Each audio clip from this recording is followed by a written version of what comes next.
vamos a charlar un poquito con Martín González Rosadas, director de la Maestría de Econometría de la Universidad de Itela, Ujú. para hablar un poquito de los números de pobreza, ¿viste? Se viene hablando bastante de que si bajó, subió la pobreza, dónde estamos ahora. Martín, un gusto, buen día, ¿cómo estás?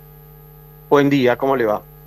¿Qué tal? Gracias por atendernos. Bueno, ha habido bastante debate en estas horas, ¿no? Respecto a dónde está la pobreza, después del último dato del 52%, y bueno, Javier Milei ha hablado bastante de tu informe sobre la estimación de pobreza actual, teniendo en cuenta que ya vamos conociendo la evolución de la canasta básica mensual y también la evolución de los salarios, por lo menos de acuerdo a cómo se mide la pobreza en el INDEC. Después hay formas diferentes de medir pobreza alternativas como hace la UCA. Sí, ahí, digamos, la pobreza oficial, la medición de pobreza oficial es lo que se conoce como pobreza monetaria y compara el ingreso total del hogar con una canasta básica de alimentos y servicios, que es el umbral de la pobreza, y eso es lo que determina qué porcentaje de hogares son pobres y luego todas las personas que viven en esos hogares constituyen lo que usualmente se denomina la cantidad de personas pobres o el porcentaje de personas que viven en hogares pobres. Correcto. Martín, lo que hubo fue un pico de pobreza a partir del gran salto inflacionario de diciembre y del primer trimestre, donde bueno, hubo Sí. fuerte salto de precios y la canasta básica también, y los salarios quedaron muy rezagados. Sí, efectivamente, digamos, el anteúltimo dato oficial, que es el del segundo semestre del año pasado, dio una tasa de pobreza del 41.7. Ya en ese momento la pobreza estaba aumentando, digamos, la medición que hace el INDEC es un promedio semestral que está compuesto por dos trimestres, en el caso del segundo semestre del año, el tercer y el cuarto trimestre del año pasado, y ya en el tercer trimestre del año pasado teníamos alrededor de 39% de pobreza y en el cuarto trimestre 45%. A partir de ese dato, el promedio te da el 41.7, que es el dato oficial.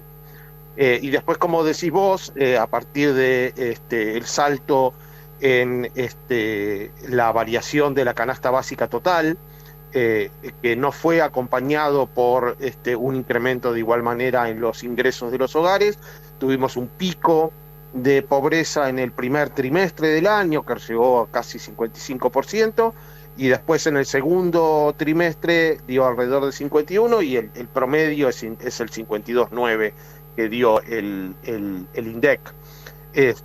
Y después de ese momento, digamos, o sea, ya ahí tenés una tasa de pobreza semestral de casi 53%, pero bajando, digamos, del 55 del primer trimestre el pico el 52, claro, o sea que el 52 del primer semestre tuviste casi 55 en el primer trimestre y menos de 50 en el segundo trimestre. Exactamente. Entonces estamos en un proceso de reducción de niveles obviamente altísimos, pero que sí, digamos, los ingresos se han recuperado a partir de, te diría, julio, agosto, y eso ha impactado sobre la medición de la pobreza porque claramente la inflación de la canasta básica ha ido cayendo en el tiempo. Sí, aparte de los últimos datos, lo que muestran que es muy alentador eso, que la reducción, el proceso de desinflación, que no es lo mismo que caída de precios, porque la gente se confunde, en lo que hay es una menor suba de precios, pero los precios siguen subiendo. Dentro de ese proceso de desaceleración inflacionaria, lo que más rápido está desacelerando son los precios de los alimentos. O sea, esto va directo sobre la canasta básica.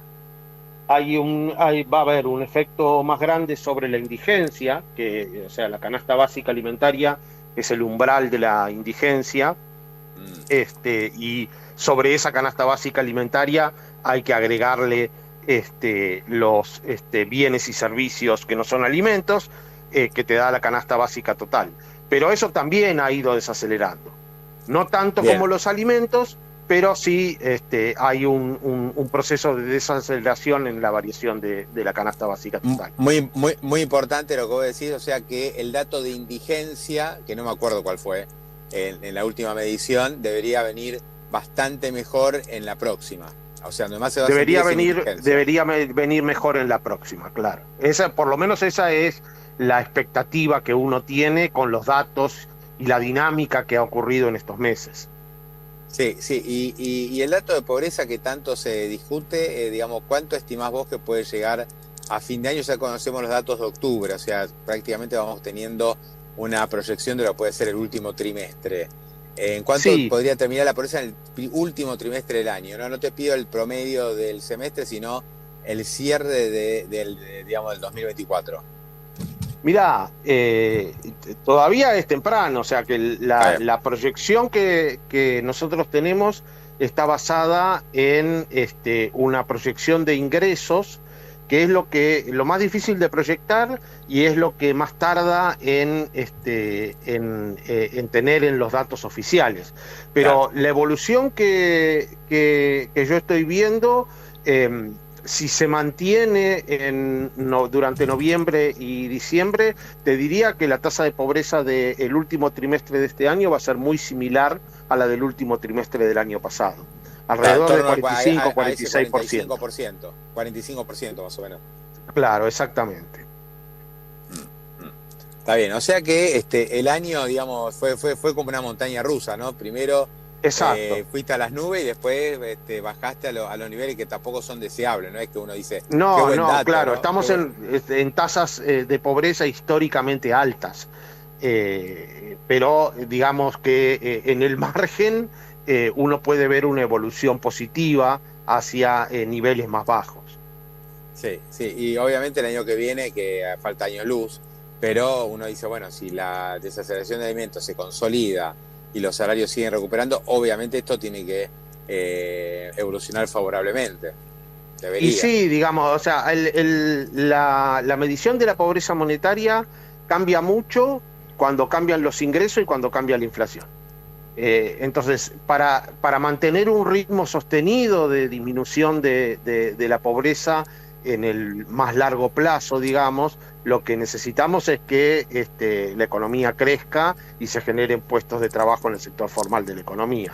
Eso te aseguraría que el proceso de reducción de la tasa de pobreza se va a mantener. Pero, digamos, tuvimos una desaceleración en el ritmo de la pobreza en el 2017, y después tuviste el shock externo en el 2018 y volvió a crecer rápidamente.